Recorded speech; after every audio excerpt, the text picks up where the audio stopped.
Babalik tayo sa Kababayan Today, Know History, Know Self with Professor Brandon Reilly. Panoorin natin to.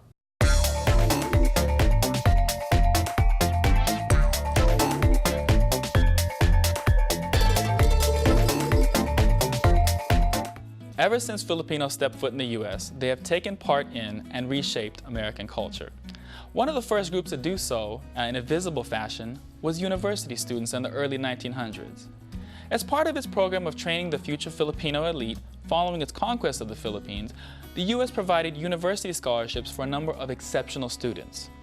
Called pensionados, these American-educated Filipinos went on to become major figures in politics, business, and society at large back home. More numerous than the pensionados, and certainly less privileged, were the thousands of farm workers that migrated during the same time. Called sakadas in Hawaii and manongs more generally, these two groups constitute the first large-scale Filipino immigrants to the U.S. As such, the pensionados, sakadas, manongs pioneered one of the first forms of Filipino cultural commemoration in the States, the Rizal Day Parade, in places like Honolulu, Seattle, Los Angeles, New York, and other major cities where sizable numbers of Kababayans resided.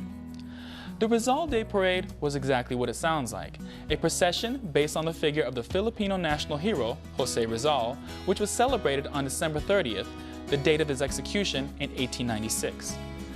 A form of expressing one's nationalism and patriotism when performed in the Philippines itself, it took on another meaning in the U.S. For those early Filipino Americans, staging a Rizal Day Parade functioned to show white and ethnic Americans that Filipinos too had a rich history and culture. Demonstrating this through a public event was critical because these Phil-Ams confronted a racist, hostile American public.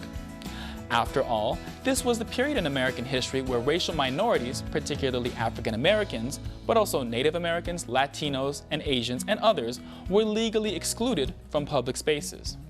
Additionally, non-white immigrants from nearly every other continent except Europe faced prohibitions on their entry into the country. Asserting Filipino dignity and culture through events like the Rizal Day Parade worked, in a small way in the confined spaces where racial minorities could act, to implicitly or explicitly critique America's institutions of white supremacy.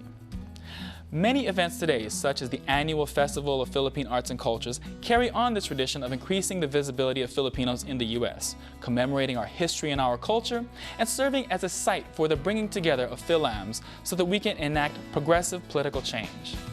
Alongside the growing number of community-based institutions that organize and stage such events, almost all of which have been featured on Kababayan Today and Halo Halo, they reflect the growing political and cultural importance of global Filipinos in the U.S. today, during a century that is ours to define.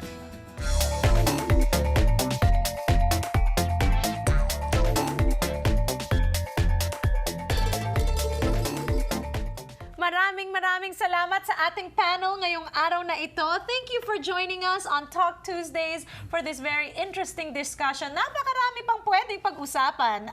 Thank you so much for all your patience and coming and sharing your thoughts with our kababayans. Maraming salamat. Alright, magkita-kita po tayo ulit next Tuesday. Talk Tuesdays here on Kababayan Today.